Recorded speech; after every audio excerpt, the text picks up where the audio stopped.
Hello, you, Dave. Internet. Hello, Internet. How are you? Hello, Internet. Hi. Whoa, hey. I need to grab my link. I feel like I need to pull out a credit card now. What's up with that? First one's free. And then you gotta pay. All right, hang on. Stupid link. I can never get it. Okay, there it is. All right. Now I'm going over to Alpha Geek Radio, because that's how I roll. SciFi Geeks Club is going live right now. Audio is going live. Now we're going to put the video live. Oh my god! Okay. If you're able to, please turn down your microphones. I'm going to officially start the show. So yeah. Here we go.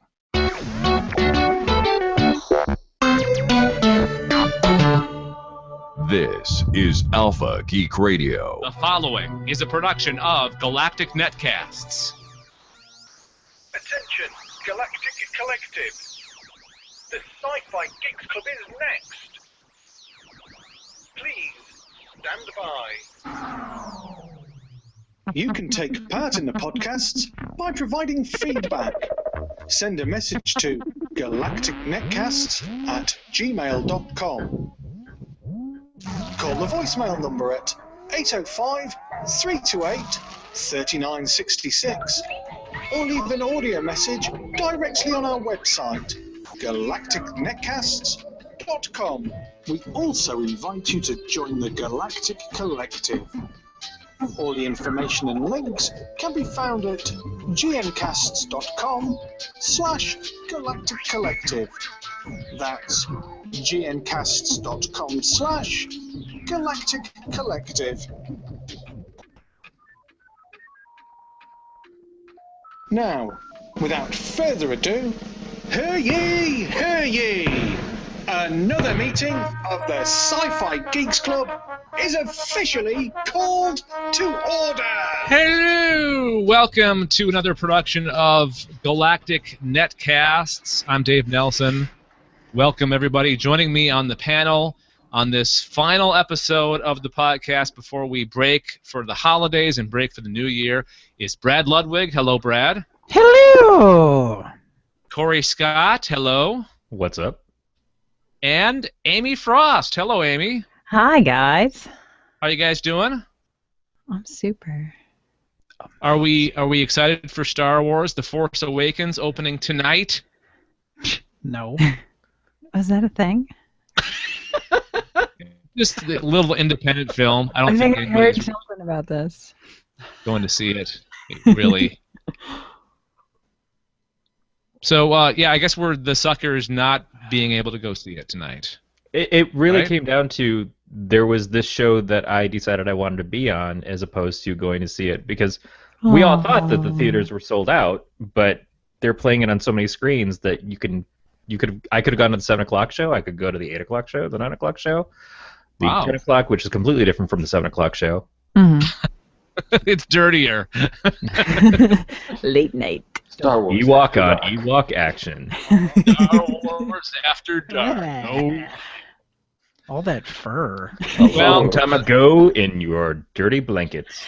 Well, hopefully the next time we do an episode of the Sci-Fi Geeks Club, we will be at the point where we all saw the movie. I'm sure it's going to be awesome. Nothing but glowing reviews so far. And anybody watching us or listening, please don't call us up or email us with spoilers. That would be an a-hole move. Okay? Talking.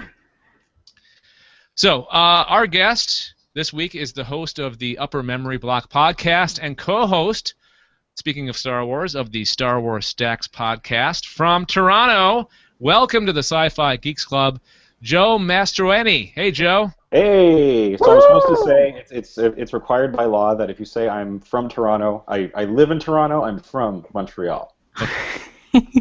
I live in Ottawa. I'm from the States, so I kind of feel you there. There you go. Ex-Montrealers are the biggest immigrant group in Toronto. So So how you doing, Joe? Welcome. I am just great. Like I said just before in the pre-show, this is my Friday night. I got the day off tomorrow to go see Star Wars, so I'm doing fine. And you guys are doing a special. You're going to record an episode of the Star Wars Stack right after you guys all get done watching it, right? Yes, sir. So yeah, the Star Wars Stacks is a show we do every other week. That is it's Star Wars news and all that, but really it's actually a Star Wars book club. So we go through all the novels and things like that, and yeah, so we're going to record, I guess, mere hours after the three of us see the movie. We are going to sit down and hopefully gush to no end about how awesome it was. Exactly.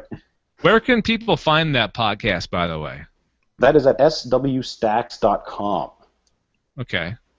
Cool. SW, and you can in normal places that you can find it, like iTunes and Stitcher. Oh yeah. Search for the Star Wars Stacks on iTunes, on Stitcher. There's a Facebook group, so you can search for it over there, and SW Stacks Show on Twitter. Okay, cool. What about your other podcast, Upper Memory Block? What's that all about? So the Upper Memory Block is that's my original podcast, and that's a show that focuses on what I like to call the DOS and pre-Windows XP era of PC gaming.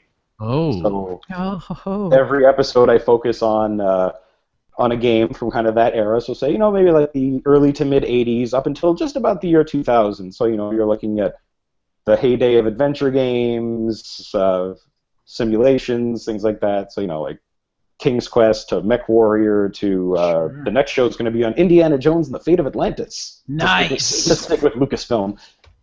The great thing about those kind of games is they're almost all available for free now on emulators online, right? Mm-hmm. Well, be either that or you can pay very little for them on GOG.com, good old games, and they all just run, and it's amazing.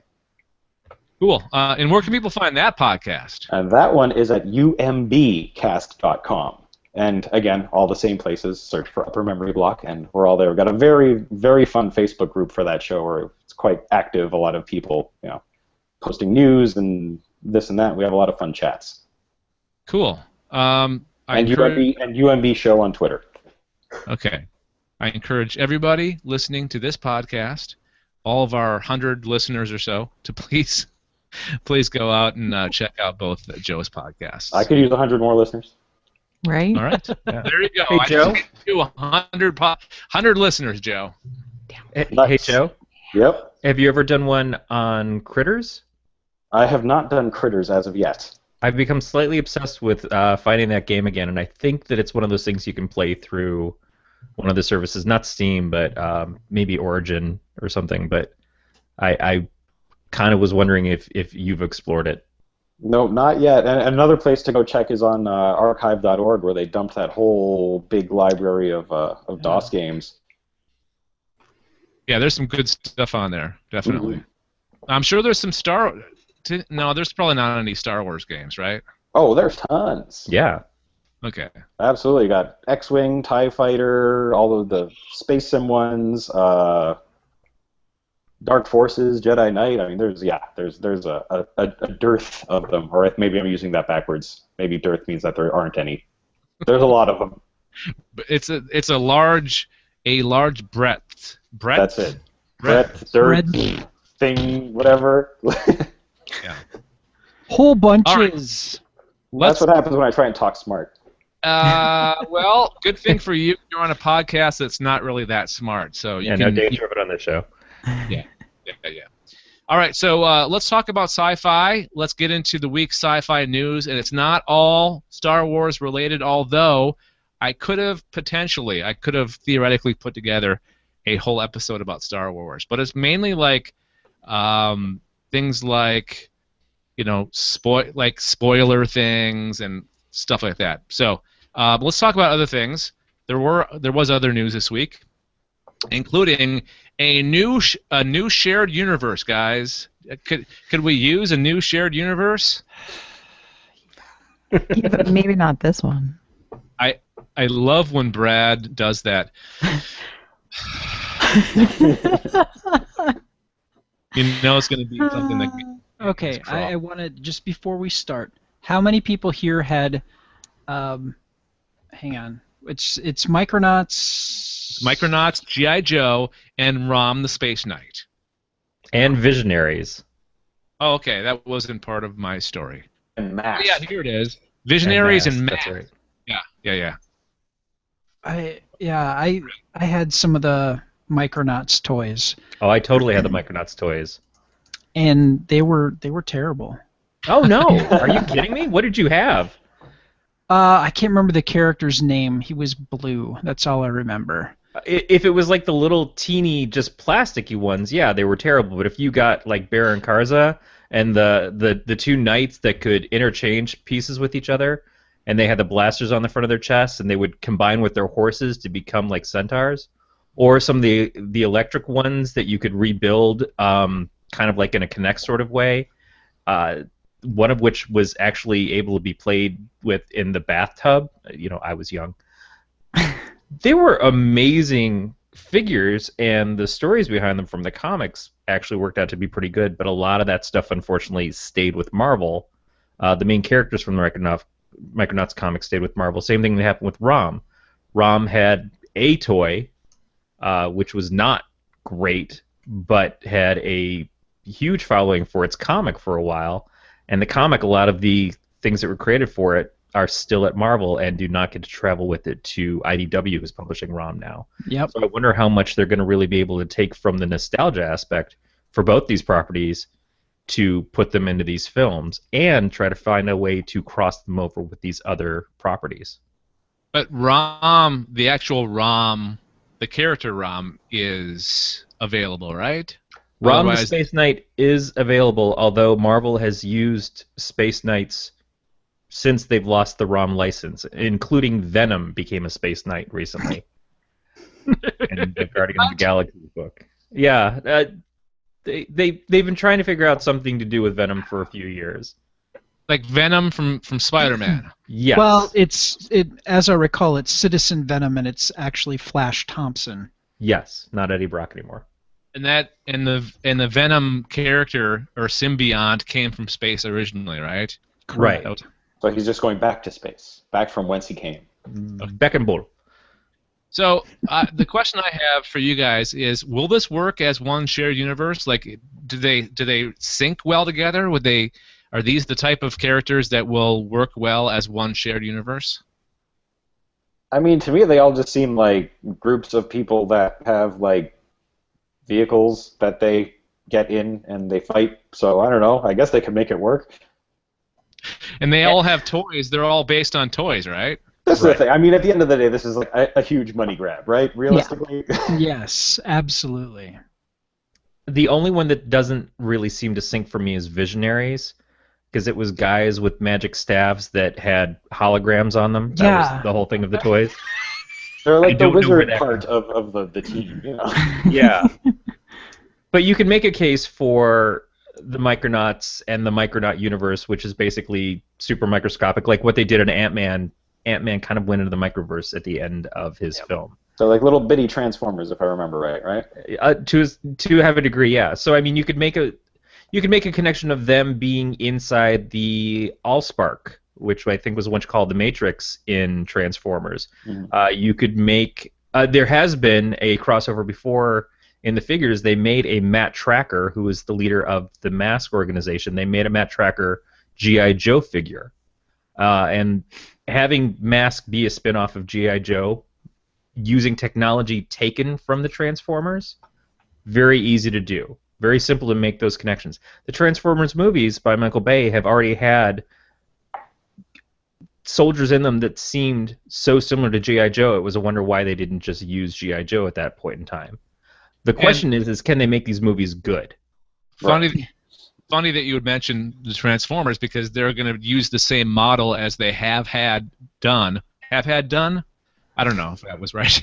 The same model they have used with Transformers, a basic writer's room with a bunch of like top talent, as they say, to put something together. Yeah. So they have to cobble something together with all these different franchises. So with that top talent, we're going to see Rom's testicles and him urinating on somebody, because that's what the top talent of Transformers has brought us before. You've seen Devastator's giant clanging I'm going to stop because this isn't the podcast of terror. But for people that don't know, Podcast of Terror is our one podcast on the Galactic Netcast Network where there's an explicit tag. All the other ones, we try not to swear. So Corey is So used to filthy. being a dirty, dirty man. I like that other members of the Galactic Netcast crew come to our show to just let it all out. If you heard Daryl's message to Matt last week, it was a thing of utter beauty in its British provocity. It's like therapy. So if I need to really just vent, I can come on the Podcast of Terror and just bleep this and bleep that. And Yeah, you can show me on the mat where the bad man touched you, Dave.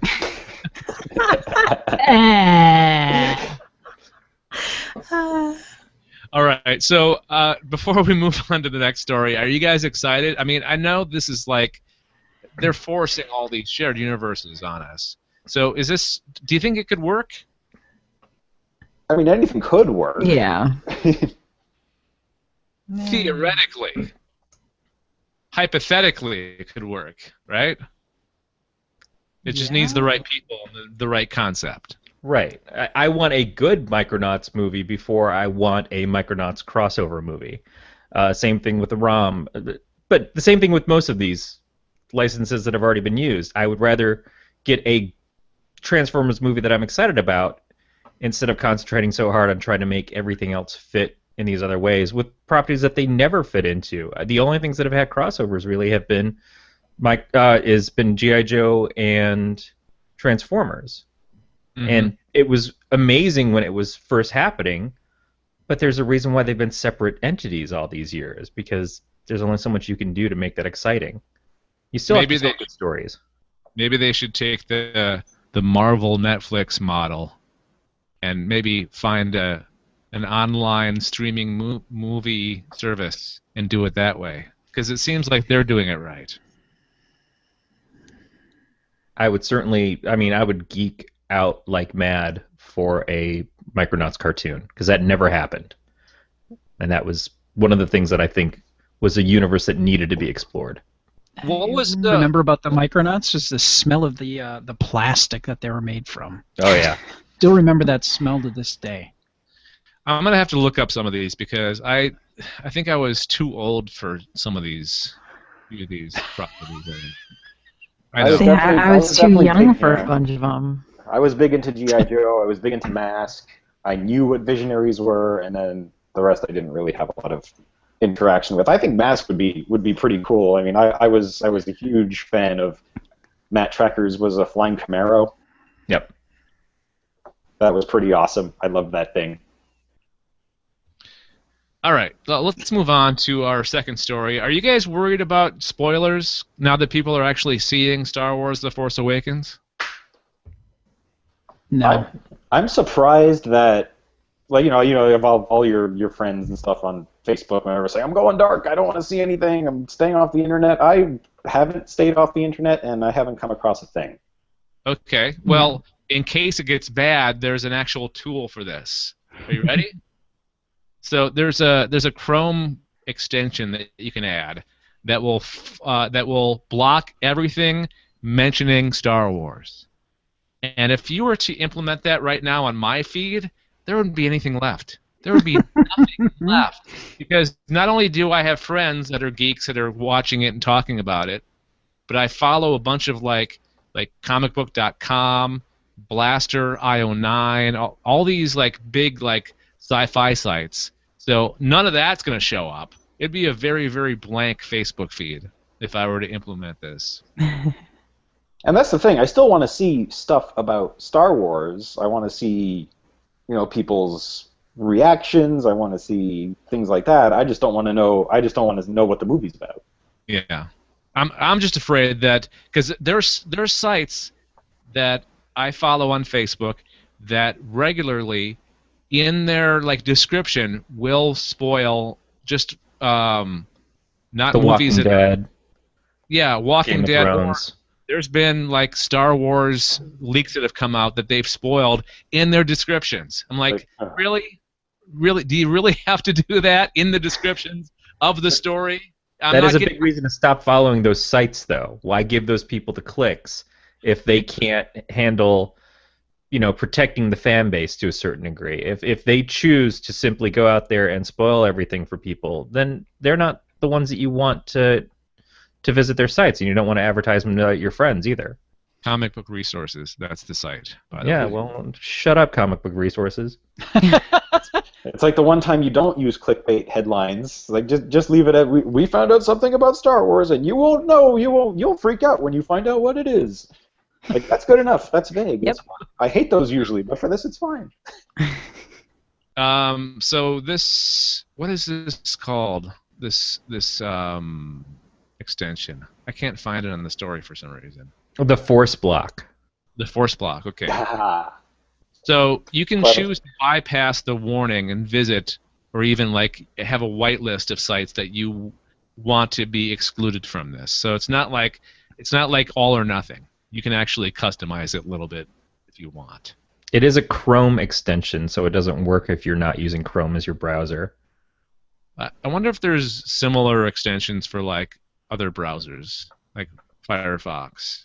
I'm sure there'd be a Firefox version. I don't know if. Well, I know Internet Explorer. Sorry, I'm a web developer during the day, so I start. Oh, really? Okay. Yes. So I assume that the Internet Explorer does have support for extensions, but it's kind of flaky. So. And somebody would have to Jedi mind trick me into using Internet Explorer in the first place. That's the other thing. And Safari, I'm not too sure, but. Well, how about what's the new Explorer or the new Edge? Edge. Yeah. Edge. The browser that works with nothing.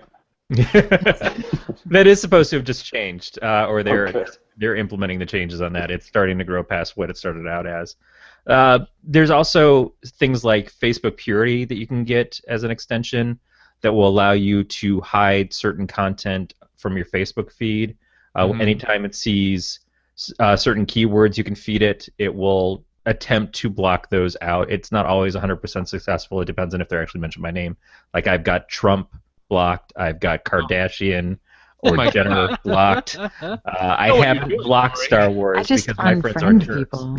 Yeah, well, it depends. I mean, I'm friends with people of varying ideals and personalities and stuff, and I appreciate diversity, but I also appreciate people who respect one another. So it depends on how far that goes. And I think that it's disrespectful to say, I just saw this movie that everybody's excited about, and I'm going to tell you all the great parts of it because I can.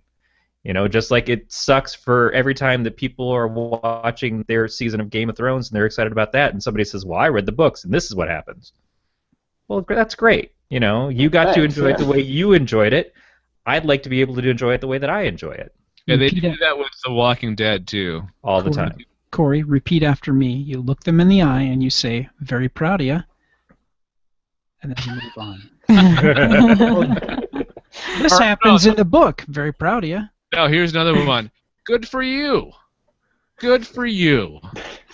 Well, all I have to do is the day that the final book comes out is go read the last chapter of it, go to the internet, and just spoil it for everybody. Well, should have read it faster. Payback's a bitch.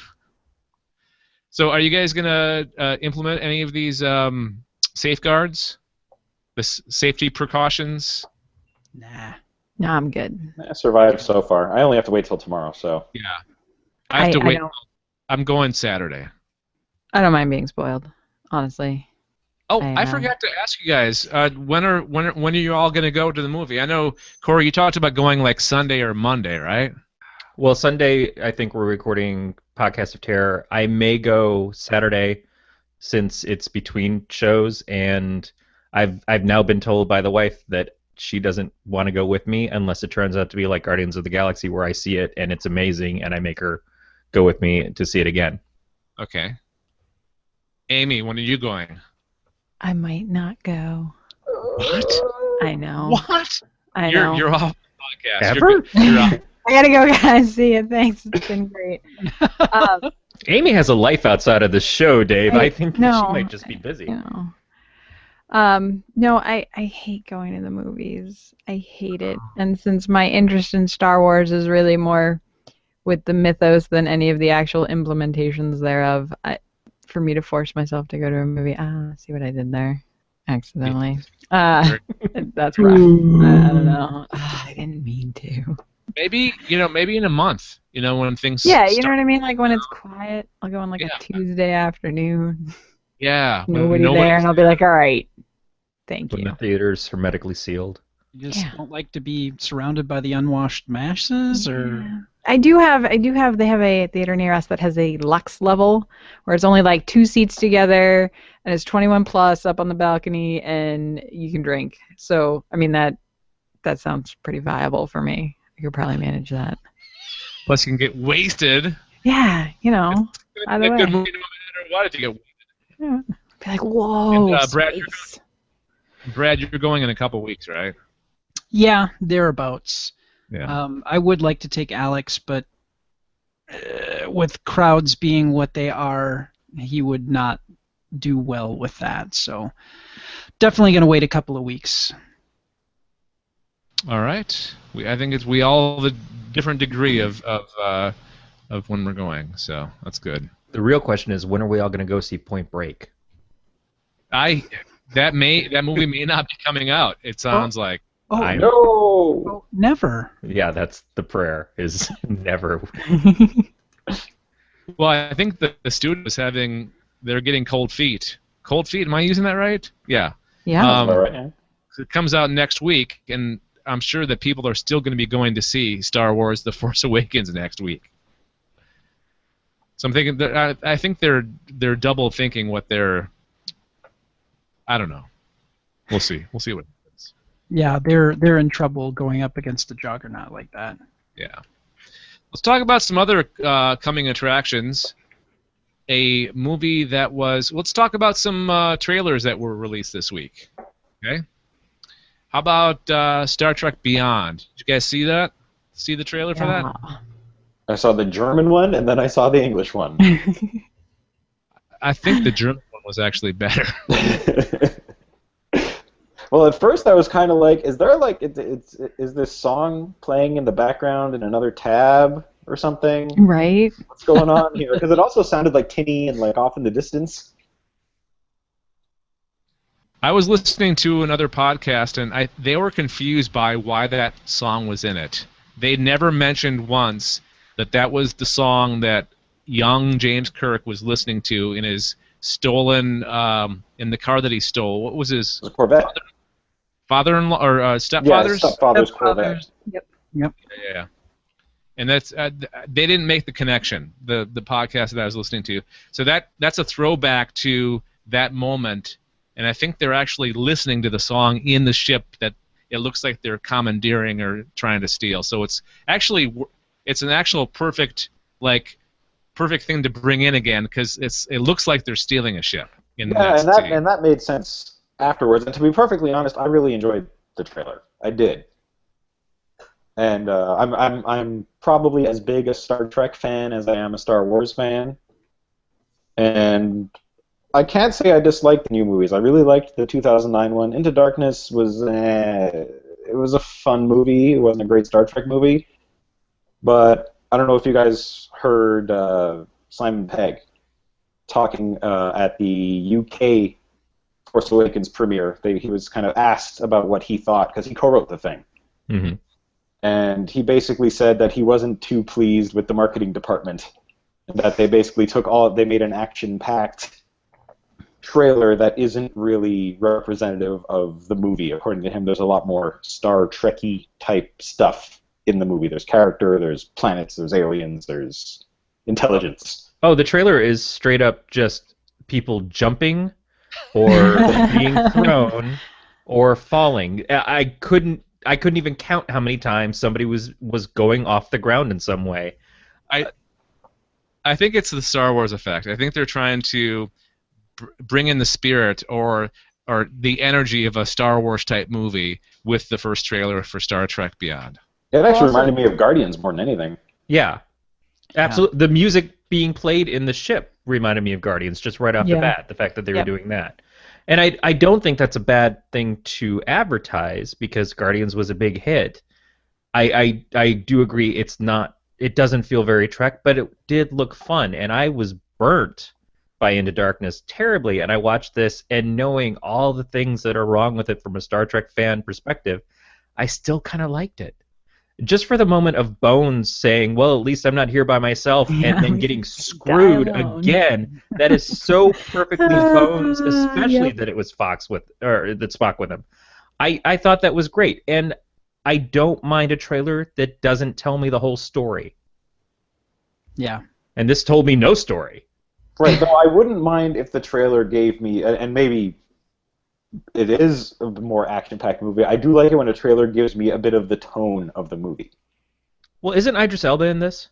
Yes, he's the bad guy, I believe. I don't remember seeing him at all. I think he's the blue guy. Oh, really? Yeah, he is the blue guy. You right can't on. tell it's him. You can't tell it's him at all. Mm-hmm. You also don't see somebody standing there in their underwear for no reason. So good on you, Star Trek. There were some interviews this week with a couple of different people who said that, who's the director of this? What's his name? Justin Lin. Yeah, that he's pretty much ignoring the entire Star Trek Into Darkness with this one. And I think he came back and he said, it's not that I'm ignoring it, it's that I think this movie's taking place 2.5 years later. He's like, that stuff happened, and it exists, but whatever. Okay. We don't need to reference it or be reminded of it. Mm-hmm. They're not going to constantly make references to it. Oh, remember Khan? That was fun. Well, not only that, I mean, it's the same problem that we're going to see more and more on Arrow, is that once you can bring people back from the dead, then that's the expectation all the time. Dying doesn't matter anymore. Dying doesn't matter. That is the Marvel Universe to a T. That is the DC Universe to a T these days, is that characters die, well, we'll see them in a few months. Well, don't make that like a recent thing. That's been comics throughout. Yeah, but it's gotten done to death, over the last 10 years. And when Marvel actually said, we're going to kill off a character every quarter and then bring them back because we get double the sales out of it. With Star Trek Into Darkness, they gave us an out for Kirk's death, an immediate out. It wasn't even like when we had Wrath of Khan and we lost Spock and had to wait thinking he was going to remain dead until the next movie came out. It was just the immediate turnaround because of Tribbles, which we didn't understand what Tribbles were even in this movie for. It bugs me that thing exists and that transporting across a galaxy now exists. It kind of ruins the stakes for the film if you keep looking at it that way. So ignoring it is a smart move. Amy, you haven't really said much. What do you think of this trailer? So I grew up a Star Trek kid. Like that was, if I had to pick a side, I'm on the Star Trek side. And so the first of the new movies, it was a little jarring for me because it almost felt like a Muppet Babies kind of thing. Because I was like, I know what's going on. Like, oh, look at little Spock right there. He's so cute. But the fact that they've sort of diverged from that, it makes that effect significantly less. And I got to tell you, this trailer looks pretty good. In spite of my aversion to movies. I don't mind that it was action-packed a little bit. Like, that's fine. Next year's going to be a huge year for Star Trek. We've got the movie coming out, then we've got the series in January. So, and the anniversary, the 50th anniversary. So it's going to be yeah. All right, so let's move on to the next trailer that was released this week. It was Independence Day Resurgence. Who wants to start? As my dog is barking in the background. Talk amongst yourselves. I hope that there's a new Macintosh that comes out so we can use it to save the world again. I just want Jeff Goldblum to say "must go faster." As long as that happens, it'll all be fine. I mean, really, that's all I'm expecting out of this movie. Stuff's gonna blow up. There's gonna be, as long as the aliens are vague, also, because that's always better. Because as soon as you try to show me a realistic alien, I've lost interest. It all goes away. Yeah. Like Signs was great right up until the end, and you're like, oh, that's what? Silly. Oh, yeah. Come on, it's a little silly. No. Yeah. No, it's not. A little silly. No. I could have taken that thing. Well, you could have spit at it and would have melted away. Yeah, right? So, I mean, come on. Who knew that the aliens were from Oz? But you And, show me their vague sister just had a aliens house and fall I'm on her. there. Vague aliens, and that's terrifying. Yeah, that's Give me absolutely that. true. The So as long as entire there's mystery that- of the movie was Yeah. fantastic, and Yep. then the climax was Hmm anticlimactic. I totally disagree. It's okay, you're just wrong. Oh, I see how it is. Birds. I don't know. I saw this one and like I didn't like the original Independence Day is kind of like a guilty pleasure movie. I enjoy it. Yeah. It's fun. And this one, I don't know. I just didn't feel much when I watched it. I was just like, it's a movie. I don't know. It's spaceships. It'll be Well, a Netflix 10 though. Oh, for sure. That's the thing with trailers, though, as we were talking about with Star Trek Beyond. You really can't tell the kind of movie it is just by the trailer itself. Right. But So- at least the Star Trek one excited me. This one, I don't know. It just didn't. Didn't they use the entire speech that the president made in the first film? Yes. And Yeah, that speech I agree. usually gives me chills, even though it's whatever, you know. Yeah.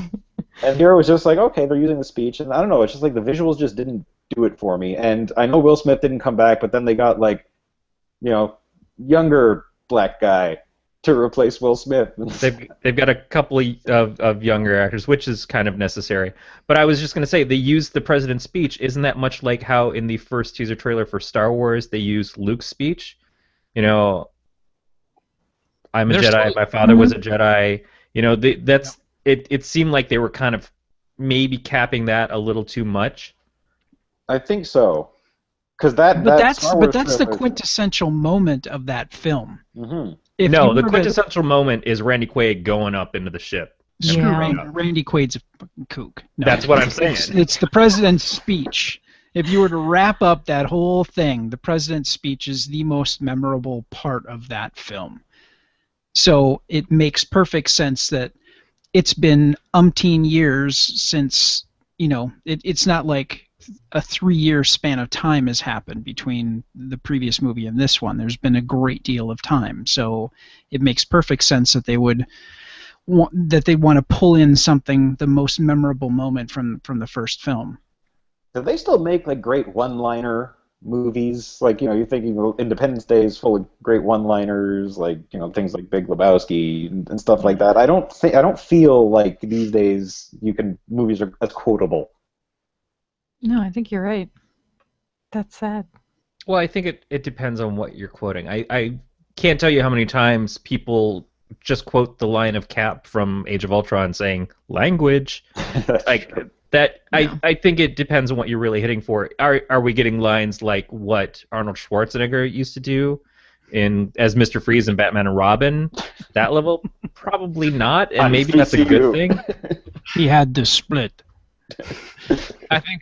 I think Joe's talking about original lines, right? Not just something like language. That's not something that's original to that movie. That's something that people have said before, right? It's only brought up again because of the movie. Like "I'll be back" or like "Welcome to Earth." Those are original lines from those kind of movies. Yeah, I don't know. It just seems like I don't even know how I got there. You know, I guess because we were talking Independence Day and you know, quintessential lines from it. No, makes sense. Makes total sense. All right, third and final movie on this list of trailers released this week, X-Men Apocalypse. Was that last week that came out? I don't remember. It might have been I last. think so. But it's been since we recorded the last Sci-Fi Geeks Club, right? I think. Sure. Yes. Why not? Yeah, we didn't talk about it last now. week. though. Time is irrelevant. It's fine. Yeah, I mean, we just sent Wolverine back in time and he changed history, so now we can talk about it. Done. Wah, wah. The only thing that I really took away from the trailer is a lot of destruction. Like, a lot of destruction. Like, it looks like the world is ending in this movie. Like Well, maybe it's it's an an X-Men movie. apocalypse. Yeah, apocalypse. That would make sense, right? I love the X-Men movies, all of them. They are unmitigatedly my favorite comic book movies, and even the terrible ones. So I'm actually pretty psyched about this. The only I thing didn't that have, took... Sorry, go ahead. no, I didn't have that same sort of Muppet Babies thing with this that I did with the Star Trek movie. So I've liked the new ones because Michael Fassbender. Yeah. Oh, I definitely love the last one. The only thing that took me out of this one was, oh god, and I can't remember her real name, Sansa Stark. Sansa, yeah, that's all I said. Well, that's it. She doesn't need a real name. Yeah, but that's the problem. Sansa's Jean. Huh. Yeah, it's like you look at her, and I know Sansa has red hair, and Jean has red hair, but she just looks like Sansa Stark. They didn't do anything to her, so I look at her, and it's Sansa Stark. Yeah, at least Katniss is blonde. But Right. wouldn't Reek make a great Toad for this? Yes. And I don't remember because I didn't watch it very much, but they had that cartoon about Wolverine and the X-Men in the 90s that I love was that. all of them as teenagers. And didn't Toad like have the hots for Jean, or maybe it was for Kitty? I don't remember. I don't remember Are you that. talking about you're talking about the '90s one, right? Yeah. Yeah, I don't remember. And I actually saw today, you should look for it on YouTube. Someone took clips from the 90s cartoon and they recut the trailer Yeah. with all the audio, with scenes from the 90s cartoon, and like the lips sync up most of the time. It's awesome. Nice. Amazing. All right, cool. I'm not the biggest X-Men fan in the world. I think they're actually my least favorite superhero movies. Sorry, Amy. What?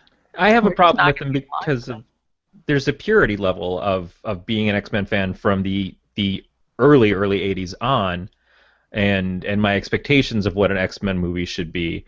But I think that they've done a decent job of bringing those characters to film, even if they don't quite match up with what I would know. It does seem like we concentrate on some of the same characters over and over again, and it's more because of the actors or actresses. That how much mystique should there really be in the X-Men films? How much Magneto? Magneto is in every movie, and it seems like we haven't had any villain that hasn't then turned around and it's about Magneto again by the end of it. I find that a little unfortunate. Especially if we're going up against Apocalypse, do we need Magneto there too, other than the fact that it's Fassbender? Well, he's contracted to be on it, right? I mean, he has to be. That's what I'm saying. That's a contract thing. That's a sales thing. That's not a story thing. And why would he allow himself to become one of the Heralds of Apocalypse, one of the Horsemen? It doesn't seem like it fits his character. You need to understand that it's not like something you go. It's not offered to you. It's forcibly given to you, usually. Right. So I have a feeling that that's going to happen with Magneto. It has to happen that way. Angel looks really cool Yeah. as Archangel. Yep. I keep thinking about the Mutant Massacre where he lost his wings and then ended up becoming the Horseman of the Apocalypse. Yeah. Yep. You guys should do a whole show about this. This is interesting. I don't know.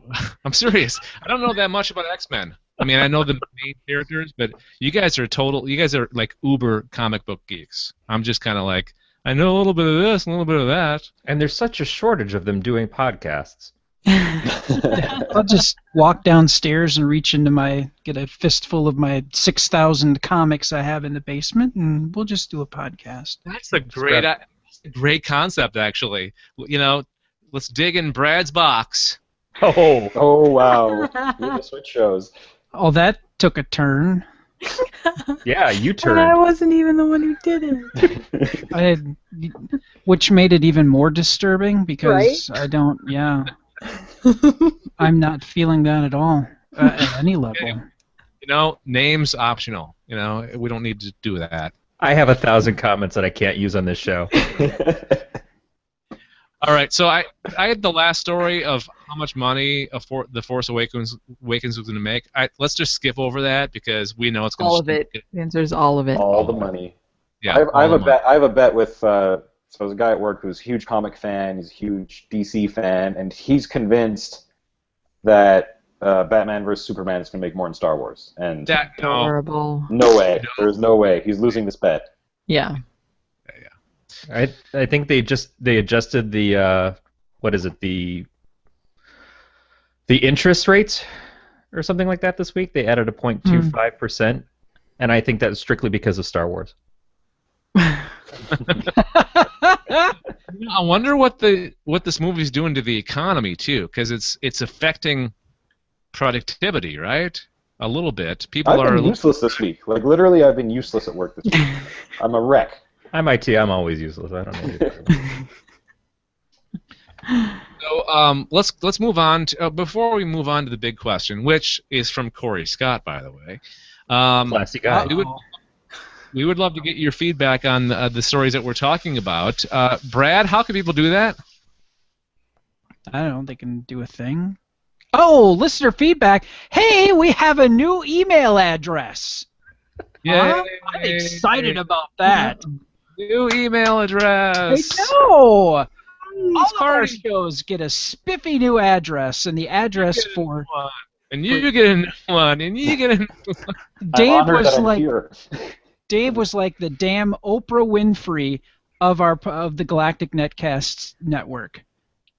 Just like handing out email addresses, but enough of building up the tension and excitement for this unveiling. If you want to contact us, you can email us at geeks@gncasts.com. That is incredible. Geeks@gncasts.com. Yes. I'm so excited. You know, Geeks with an S?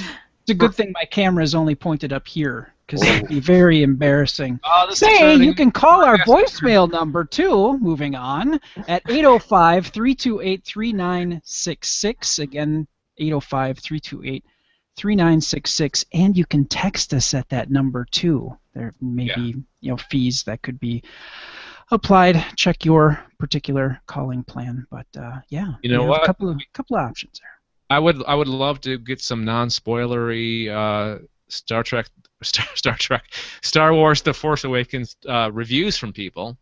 You know, thumbs up, thumbs down. In a general way, tell us your thoughts of the movie. So use those contact places for your spoiler-free The Force Awakens reviews. All right, Corey's question. Do you want to ask the question since you were actually here, Corey? Yeah, and this was not planned. I emailed you from the gncast.com site as this idea struck me the other day. You had not invited me to be on this episode at that point, and then you invited me, and I was like, oh no, I've got a busy week. So despite all that, I asked, since Star Wars has traded over to Disney and they're not beholden to Lucas's original and later changed visions for the films, and we keep talking about the hope that they'll someday somehow release the original versions of the original trilogy, I wondered if the new episodes 7 through 9 do really, really well, but episodes 1 through 3 are always seen as a blemish on the series, would it behoove Disney to just remake episodes 1 through 3 completely? Toss the old stories aside, get rid of the old films, have no dealings with Fox on them anymore, no Jar Jar, none of that. Since they've already gotten rid of the whole expanded universe stuff and said that that's no longer canon, years and years of work has gone out the window. So do they really lose anything by saying that trilogy is considered non-canon now as well? Okay, I got a story idea for this. Okay, so Coruscant. Is it Coruscant? Coruscant blows up, but a Jedi could have saved the planet.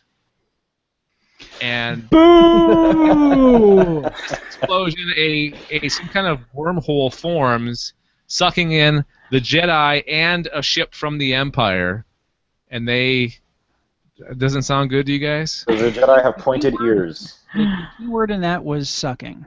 Yeah, I don't see a need to change history.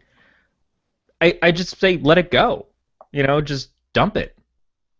Because what do we see now? People are talking about watching all the other films before they go and watch The Force Awakens, and everybody's saying, yeah, don't watch episode 1 at all. Watch episodes 4, 5, then 2 and 3, and then 6 is one of the primary ways that are suggesting to watch it.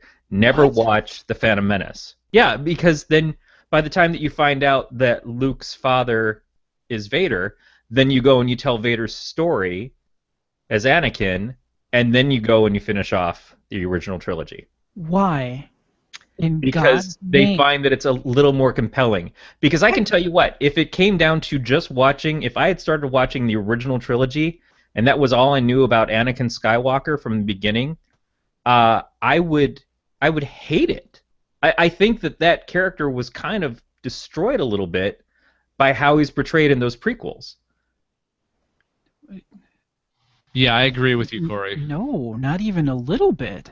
You think Anakin was good in The Phantom Menace and the Clone Wars, where he's crying about killing younglings and then going and killing all the Jedi children in the next movie? If you were to look at classic tales of heroes or people that end up becoming villainous or perceived villainous, depending on where you stand in the perspective, seeing that character fall is an interesting story. Now, don't get me wrong, I think episodes 1, 2, and 3 are complete and utter. I know we can't swear on this, but I'm really restraining myself. You can come on my podcast. I mean, just for utter clarity here, I refuse to give anybody any money to see episode 3. I have not seen it to this day, and I will gladly go to the grave never seeing that film. That said, why would you shoehorn two movies of suck in between episodes 4, 5, and 6? That's exactly my point. Why would you shoehorn these movies into this entire line of films? If you've got episodes 4 through 9 and they're all great, why would you then say, oh, but to really get the full thing, episodes 1 through 3, we know they suck, but go ahead and buy them anyways? I think that Disney, who has, we'll just say, decided that Song of the South never existed because of some of the problems that are inherent in that film as of today that weren't in the time that it came out, I think that they would be perfectly okay with saying, maybe we don't bring back Jar Jar in any way, shape, or form ever. No, why would you? And I think that then they just say, why don't we just do new episodes 1 through 3 and we tell a better story? Because And we there's use no practical effects, and we get better directors and somebody who doesn't just do it all on his own. Because there's no need to do that. They're already done. They're already there. And there is, this doesn't apply to us, but there is a whole generation of people who love those movies. If you were 8 years old in 1999, that is your Star Wars, and you love it more than you care about 4, 5, and 6. Yep. That's true. I don't disagree with that at all, and I'm not saying that it's the right thing, but I am saying that we are living in a time where films are constantly being remade. And that's retold. the problem. And It is a problem. No, but and I think that's why if it I'm won't be somebody done. in Disney's boardroom, this is the kind of thing that I'm thinking. No. Nope. Thanks to Sony and the whole Spider-Man debacle, I think everybody is starting to get remake burnout. Absolutely. And I think that... But do you think it's going to affect Sony's next Spider-Man's numbers? Or did they figure out how to finally make a Spider-Man film compelling so that people will go see it a third time? They let Marvel take the reins, right? Make it not suck. And so what I'm saying is that they're going to tell us, well, we've got good people making Star Wars now, and we just proved it. So why don't we just make a better Star Wars original 1 through 3? I mean, eventually, maybe it'll come to that, but I think they care about forward at this point. They care about their new characters. They care about what they're going to do into the future. And, like, look, the Old Republic, the MMO, is still running, and we are convinced, over on the Star Wars stacks, that the reason that the Old Republic is still running is because they don't care about the past, and that stuff's so far in the past. It's like 1,000 years, 2,000 years, whatever it is in the past. They're not going to touch that. So, like, you know what? That can keep going.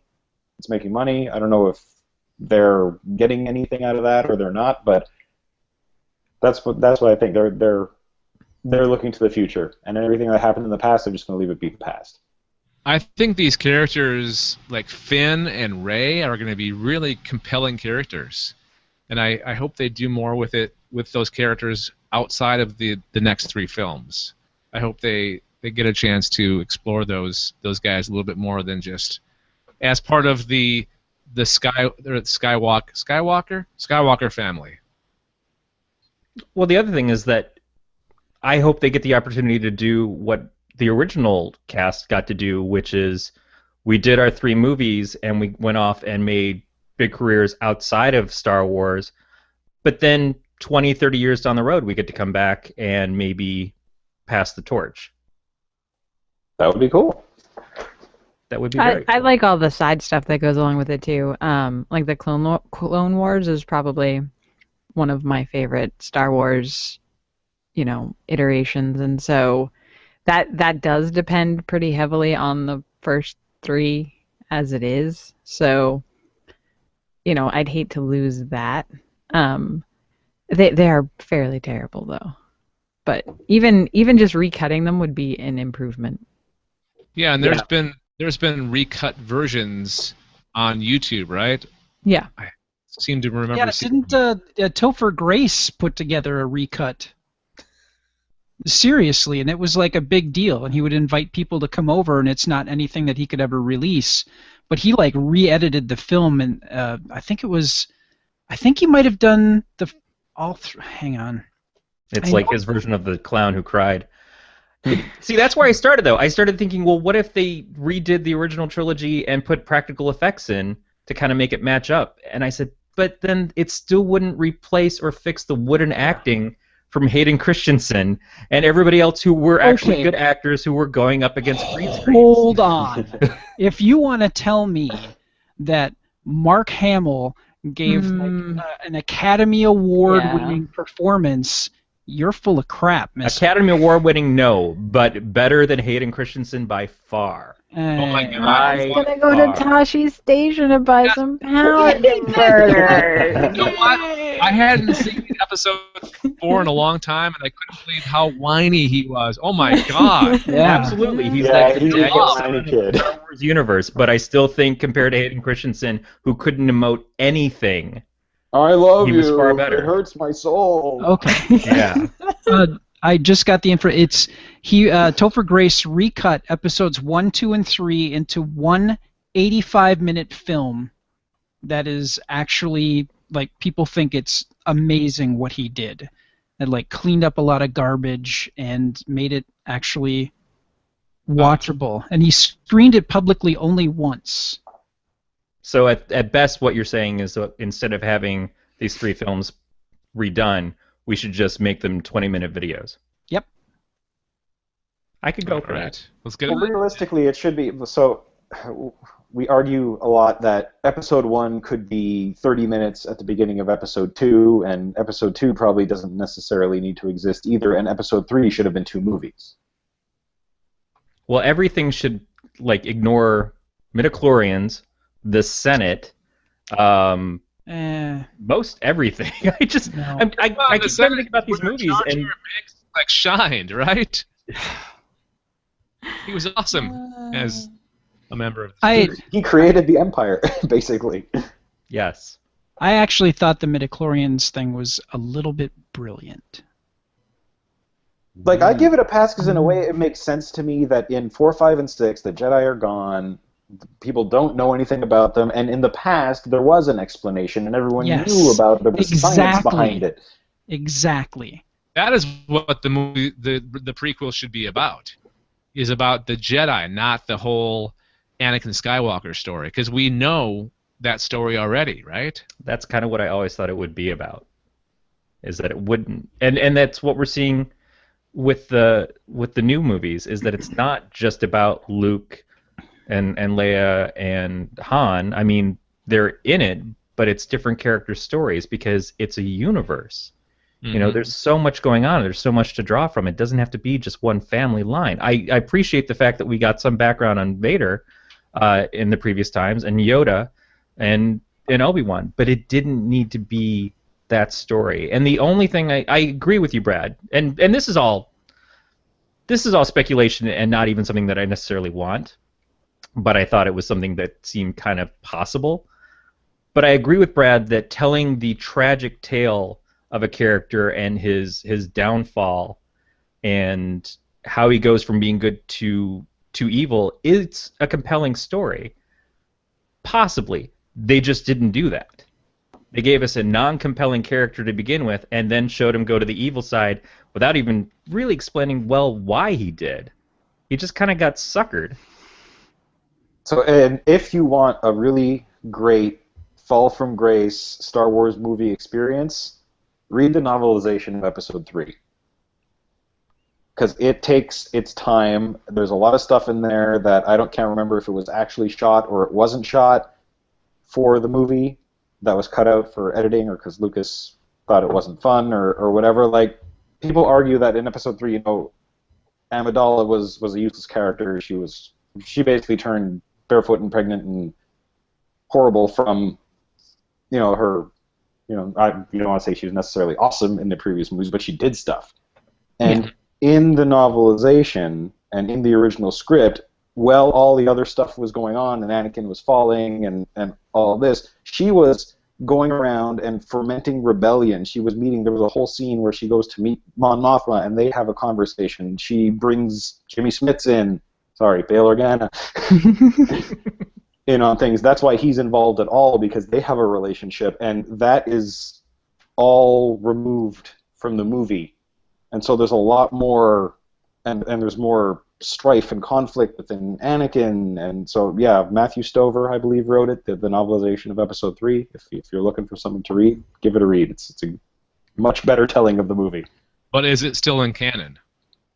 Yeah, I believe, well, I don't know. I mean, it's a novelization of something that was on the screen, so it's not EU, at least not officially. I'm just curious to find out if it was that, because they threw a bunch of stuff away. Yeah. No, they effectively threw everything away, and we didn't know when we started the Star Wars Stacks, which is a Star Wars book club, that was before all this stuff happened, and we were going to review all of these EU novels because we read them and we loved them. In 92 I read, or whatever it was, 91 I read Heir to the Empire, and I was hooked for the rest of my life, basically. And we were going to go over all those, and then it all got thrown away, and we didn't care. We were going to keep reading all those, and then they started coming out with all this new stuff. So anything new is in canon. Any books, any games, any comics, any movies, any TV from now on is all in canon. There's no EU anymore. And I can guarantee it's all in canon until it's not. Yeah, no, I agree, because that's the first thing I thought is that's going to get really complicated. Really fast. Okay, let's ask our listeners their thoughts on this. Send all your hate mail to Podcast of Terror at gncasts.com, geeks at gncasts.com, or Podcast of Terror, which their email address is pot at gncasts.com.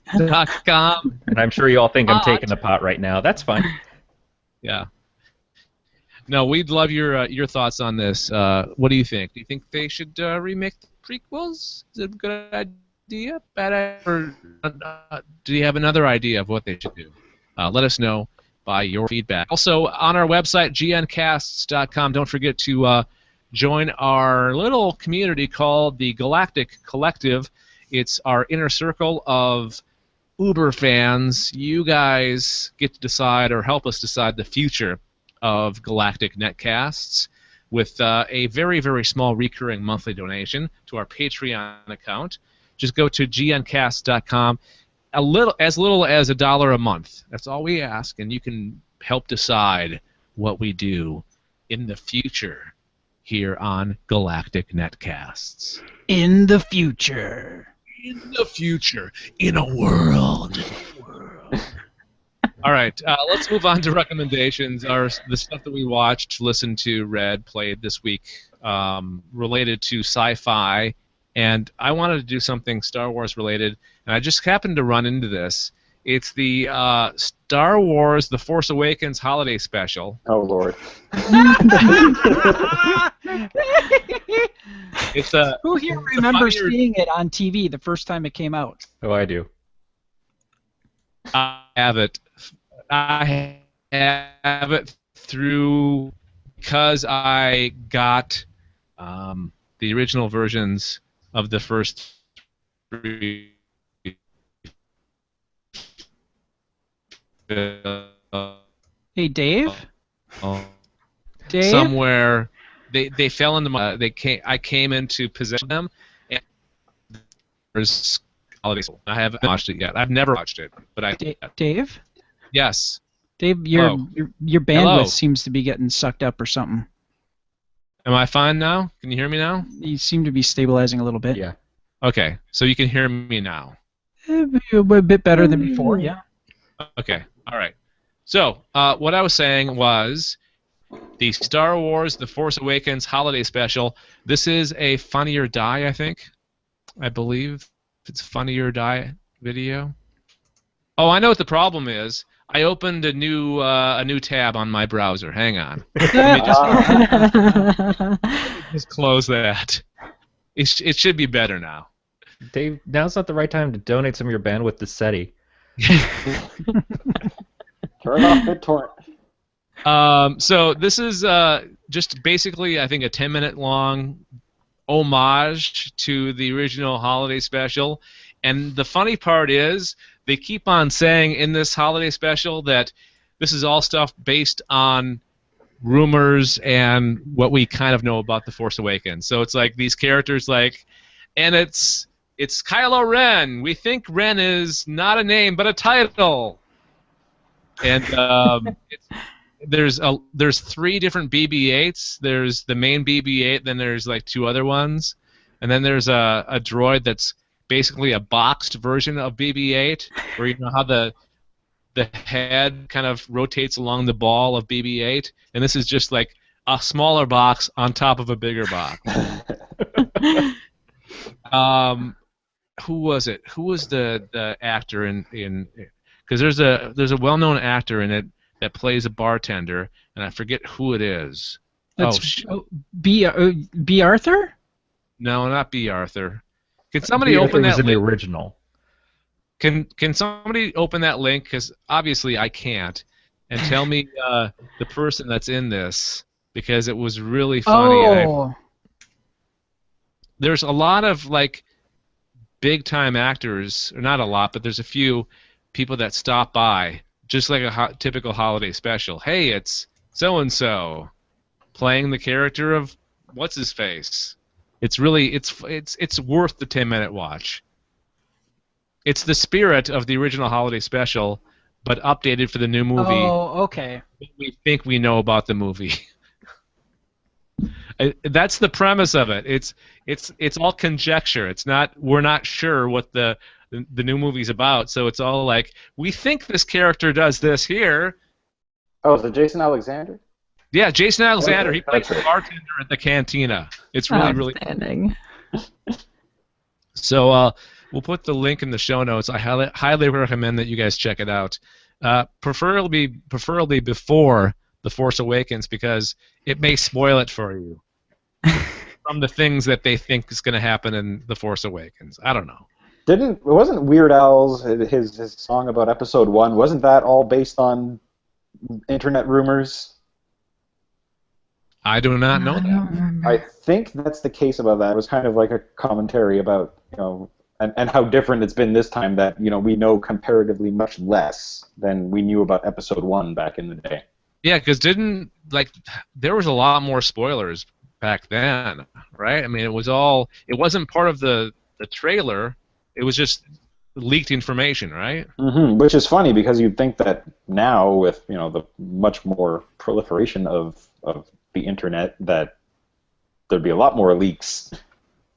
But they've done a good job. Yeah, I think JJ learned his lesson from some of the leaks from Into Darkness. Mm-hmm. And his handling of them. Yeah, that's my recommendation. Amy, you have something from a former guest of ours here on the Sci-Fi Geeks Club. It's just weird. Yes. The weird meta thing.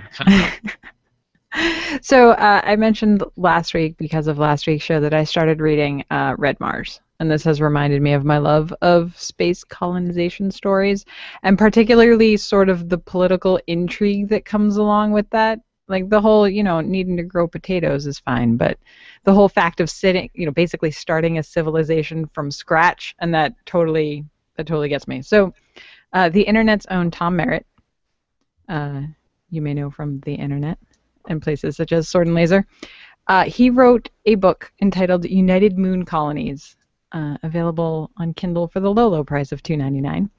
And it's basically about the political system that's set up when we colonize the moon. And there's intrigue, and I've read this book probably a dozen times, and I've been reminded of how much I like it. I mean, it's not, it's like a first novel, and it was self-published, so it's not necessarily, 100% polished, but it is a great read, and it's supporting an awesome dude, so I recommend you go check it out. This kind of reminds me of The Expanse, which was on this week, which I haven't watched yet, but I hear it's really awesome. I read that first book in that series. It's kind of a lot of political intrigue in that series of books / TV show as well. Yeah. So, if you like that kind of stuff, then United Moon Colonies is right up your alley. Cool. Thanks, Amy. Perfect recommendation. So let's move on to Brad. What do you got, Brad? Well, I have a Funko Pop problem, and really? so yeah, seriously, I should. They're all staring at you. Here, if we were to move my camera around, I've got all those behind me. I've got a shelf full up there, and there's more, way more.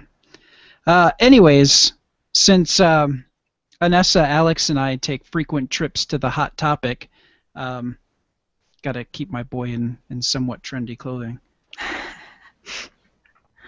And they have Funko, so it's like a win-win. I went into the store this last weekend, and I saw this, and I damn near wet myself, and I had to purchase it immediately.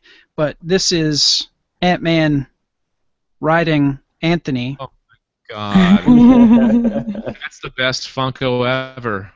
And the cool thing, like the wings are like a clear plastic. Oh, yeah. Cool. And the head turns a little bit. The limbs don't move, and unfortunately Ant-Man comes off like really easily, so I'm going to try to find a way to try to secure him a little bit better. But yeah, I saw this, immediately fell in love, and I said take my money. So the legs don't move and the hips don't lie. That's what Shakira tells us, yes. Yep. But I mean, that's cool. Of all and this is a part of their Funko Pop vehicle line. Normally the Funko vehicles, like the crystal ship from Breaking Bad, the Ecto-1, it's in Alex's room, but he's got the DeLorean. All the vehicles look a little boxy, so this is kind of like, I'm classifying this as a vehicle because it's got riding gear for Ant-Man to sit on. Yeah. So I'm going to call it a vehicle. But I mean, it looks like a bug, and that's really, really awesome. So yeah, I saw it and I had to have it. Had to have it. My precious. Can I bring something up real quick? Thank you, Brad. Yes. And your recommendation brought up something that kind of bothers me right now. I was at Walmart today, and I just happened to be in the toy section. I didn't mean to be there. No, of course not. Wrong turret in Albuquerque. Yes. And does it piss you guys off that there are things that you can buy as toys that are movie related to a certain movie that are not a thing that you would see in that certain movie? Like, there's Star Wars The Force Awakens cars. Like, yeah, Corvettes or whatever kind of car they are. But it's a car with the Force Awakens logo and branding on it. Girl, you just described so much stuff that I grew up with as a child. Yeah. Spider-Man and Superman had vehicles for their Mego figures. Why do Spider-Man and Superman need cars? But they had them, and then you'd buy the Matchboxes, and they would have cars that are like based off the Incredible Hulk, but it would just have paintings of the Hulk or stickers basically on the car. That's always been the case. That's the lazy. entire Batman movie phenomenon was just how many different styles of this Batman figure can we sell? Well, let's give him some sort of ice gun in this one and paint him light blue, and then we'll have him green in this one because, I don't know, maybe he dunked a donut in some bad coffee. It just, that's the way toys are. I understand, but I think as a kid, it allows you to unlock your imagination to a certain degree. And yeah, it's making these toy companies bank, but I didn't care. You know, it didn't matter to me that Spider-Man shouldn't have a car. That car went up walls. But, okay. Here's the difference between that and Star Wars. There's no internal combustion engines in the Star Wars universe. There's cars. There's actual cars in Spider-Man. And yeah, well, maybe the cars run on Yoda farts. You don't know. And if you're a kid that just loves cars, like you just love cars. Yeah, that's true. You're also into this new Star Wars thing. Look, you can have both. It's fine. It's a vehicle that Hayden Christensen lives in now. It's true. Down by the river. It's possible that he actually does live in a vehicle. Mm-hmm. All right, Corey, what's your recommendation? I'm sorry, I went off on a tangent there. No, that's okay. You know, get the heat off of me for a minute.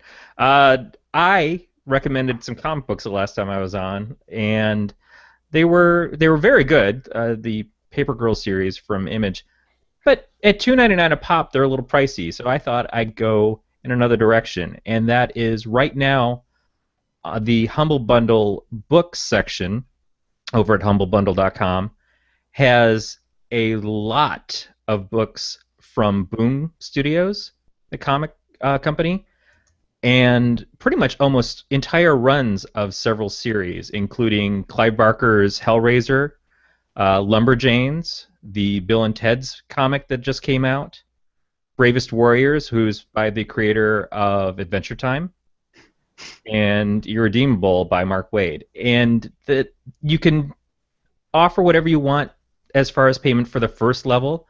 If you spend on average right now, it's $11.45 to unlock the second level, or for $15 you can get everything, which equals out to about $750 worth of comics. And it's amazing. And they're PDFs, or you can download files for your Kindle or for different kinds of readers.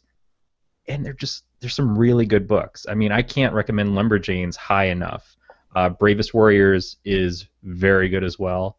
They've got Steed and Peele from the original Avengers series, not the Marvel Avengers, but the British version. It's insane for $15 how much reading you can get and how much great story and art you can get for it. I work for a radio station called Boom, and I'm just getting comics from Boom and putting them into our studio. Nice. That's my plan.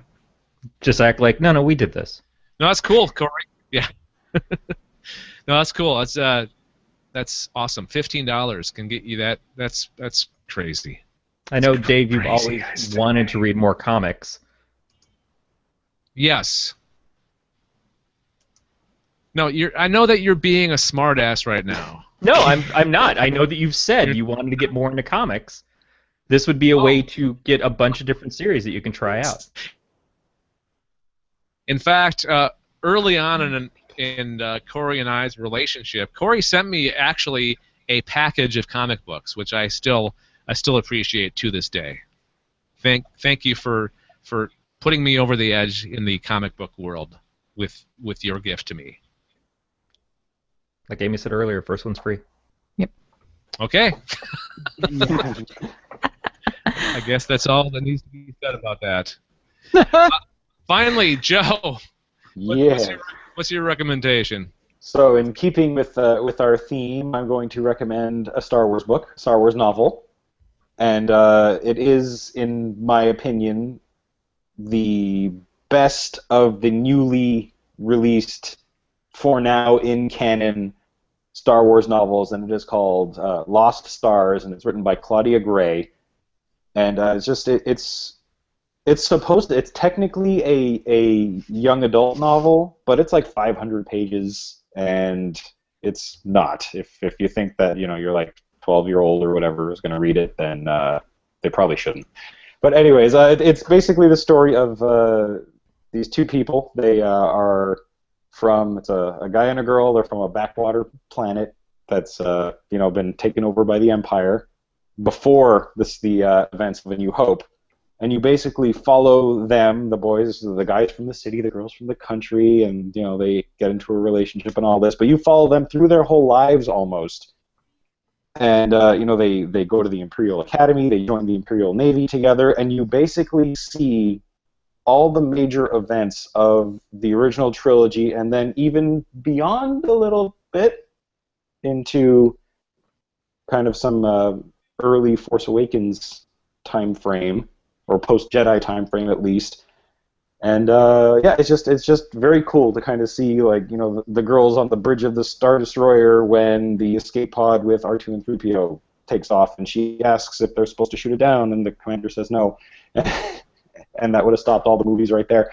But and they're taking part in the Battle of Hoth, and it's just cool to see. I love seeing things from like off angles.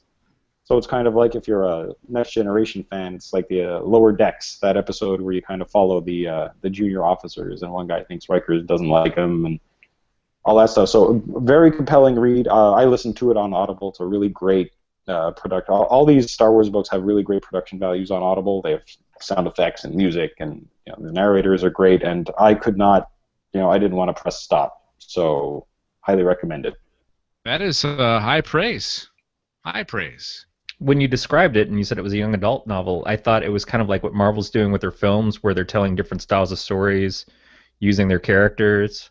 I think you guys talked about it a little bit last week about how, the political intrigue movie with Cap and Winter Soldier and the heist movie and Ant-Man and things. So I thought when you were saying young adult Star Wars, it was going to be like The Fault in Our Star Wars or something. I mean, in a way, so the whole concept of this book is that these two kind of become star-crossed lovers. It is sort of a Romeo and Juliet kind of story. I don't want to go too much more into it because it ruins absolutely what happened. But no, it's definitely, and maybe from that perspective, it's a young adult novel, but it's one of the first, I think the only Star Wars thing I've ever encountered, be it movie or book or video game, that actually has full-on sex scenes in it. Ooh. Oh, yeah. I'm like, okay. I'm ordering it right now. Go for it. Brown chicken, brown cow. All right. There you go. Those are our recommendations. We'll put the links to all of them in the show notes. So little thing below us on whatever player you're listening to us on, all that stuff down there. That's your show notes. Or just go to our website, gncasts.com, and find the show page, and the links will be there as well. All right, so we got a little feedback this week from a couple of people. First up is from Alicia. I forget how you pronounce her first name. Do you remember, Brad? Is it Alicia? I think it's Alicia. Alicia Brenner. She was actually a former guest. And that's what makes this even more embarrassing, because we've spent over an hour with her, and we can't remember how to pronounce her first name. We are very sorry. Yeah, sorry, Alicia, or Alicia. It's pronounced Dave. Okay, so she wrote a comment on one of our YouTube videos. I think this is last week's episode, actually. It's last week's episode, and I should be ashamed. Okay, so she wrote, but wait, Handmaid's Tale was Margaret Atwood, right? She's one of my top 3 favorite authors ever. Not familiar with Elizabeth Hand myself, but considering the themes Atwood usually tackles, like in the Orcs and Crake books, I have high hopes as long as she understands the graphic nature of her new product, but I would bet she does. And this is in response to the story that we had last week that Margaret Atwood is going to be writing a comic book series about what was it, Brad?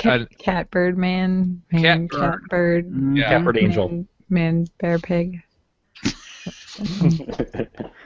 Wasn't it Captain With Meow? one Wasn't big that what beak. they Captain Meow.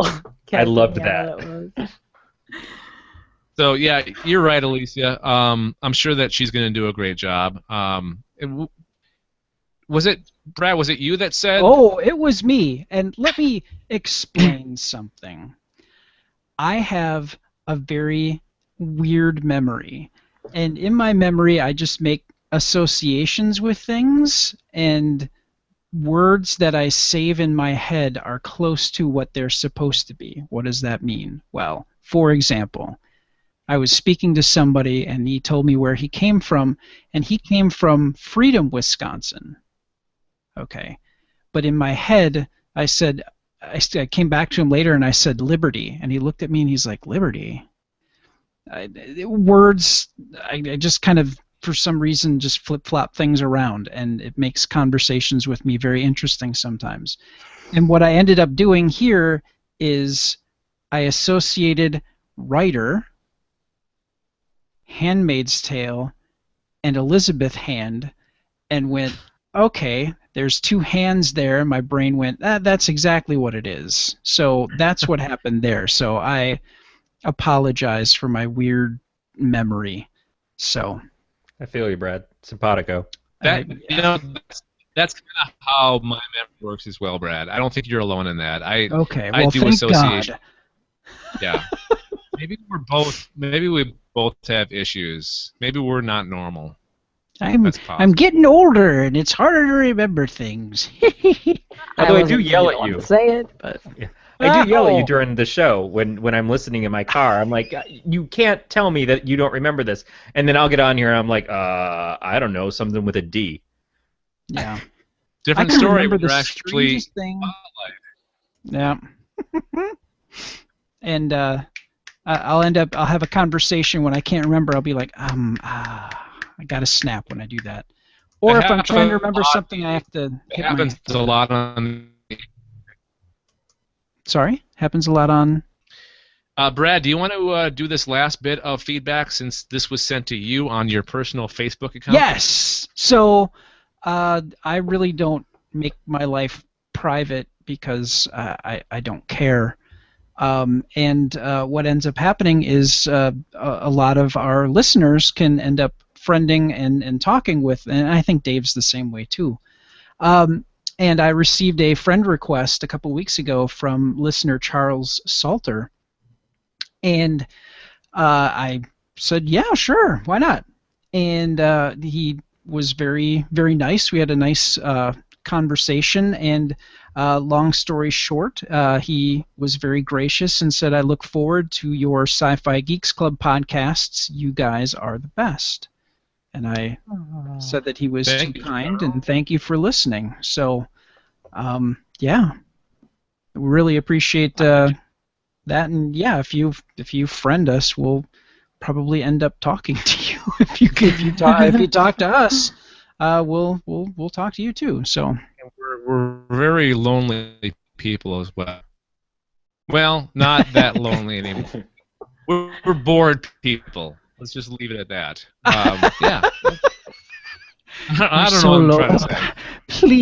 Please talk to us. Oh God. Just spit on me. Just spit on me. Any attention, please. Oh God. All right, so feedback. Again, our email address is geeks@gncasts.com. You can also do what Alicia did. She made a comment on one of our YouTube videos because we do stream our shows on YouTube, and they end up being regular videos later on. And our YouTube channel is youtube.com/galacticnetcasts. Or friend Brad, and leave your comment with him. He'll forward it on to us. Dear Brad. And let's see, what else? We have a website with all of our stuff on it. It's called gncasts.com. There you can find out subscription information on this and our other podcasts like The Alien Invasion or Weird World Weekly or Adventure Party or Podcast of Terror. You can find out information about those podcasts. We also have the link to the Galactic Collective for that inner circle of Uber fan. If you're a serious fan of Galactic Netcast shows, become a member of the Galactic Collective, and that will help us out with things like web hosting and audio hosting. So please become a member of the Galactic Collective because that helps us out as well. All right, thanks to both Corey and Amy for coming on the panel this week, and of course Brad as well. Brad's always here though, so I don't really have to thank him that much. I just live here, basically. That's what I'll be here. I'll just be right here. Yeah, it's okay. I sleep on the cot over there on the internets. He's got an apartment in Hayden Christensen's glove compartment. We're roomies. We're BFFs. Corey, what do you have going on? Podcast of Terror. Tell us a little bit about that. Podcast of Terror, we are actually recording our first episode for January tomorrow. We're pre-recording it. We're going to have Matt Vincent back on. Matt, who was on recently to review Nosferatu with us, we're going to be doing Reanimator and drinking Reanimator beer. So that should be a blast. Mr. Vincent is an incredible amount of fun. Very informative and smart, as well as just being a really big dude who's badass in the Skyland Highland games. We've also are finishing up our December to Dismember, where we are doing all holiday-related movies, some that have been suggested by our past guests, and we always like to have suggestions from our listeners. So, yeah, contact us at pot@gncast.com or go to gncast.com and find the links there. And you can become a pothead if you're a fan of their show. I am so happy that I finally get to use that. That is awesome. Amy, what do you have going on? I have two things going on. If you want to follow my cosplay exploits or watching an adult play dress up, the best place to do that right now is over on my Facebook page, facebook.com/Daniora Cosplay. That is DANIORA. You get to see all the behind the scenes, and there's links to my shop and all of that stuff. And the other big thing I do is an Overwatch podcast for Blizzard's upcoming IP Overwatch called The Overcast. And you can find that at overcastpodcast.com. With regular contributor to the network, JF Dubois. That guy. Yeah, that guy. That guy. Worst. Or the best. He's awesome. And finally, Joe Mastroianni. Close enough. Joe Elizabeth Hand. I'm not at my best right now, Joe. I'm sorry. It's the end of the show. It doesn't matter. Mastroianni. Mastroianni. Done and done. Joe, what do you tell us where people can find your pod? Because you host two awesome podcasts. I try to, at least. I try to make them awesome, and I try to host them. But yeah, so if you like PC games from the 80s and 90s, check out the Upper Memory Block podcast at umbcast.com. Next show, which hopefully will be coming out tomorrow, since I have the day off, will be on Indiana Jones and the Fate of Atlantis. So that's going to be a lot of fun. And if you like to hear a guy from Toronto, a guy from Florida, and a girl from Texas talk about Star Wars books, among other Star Wars-related topics, listen to the Star Wars Stacks, which you can find at swstacks.com. All the other links for all the other various things, social media outlets for all those things are on those sites. Thank you for coming on, Joe. It was tons of fun. Yes, thank you. All right, I'm Dave Nelson. This has been a production of Galactic Netcasts and another edition of the SciFi Geeks Club. And on behalf of Brad, Corey, Matt, who else? Anessa, Gregor, JF, and Joe, we will talk to you guys all next time. Woohoo! Bye. Wait.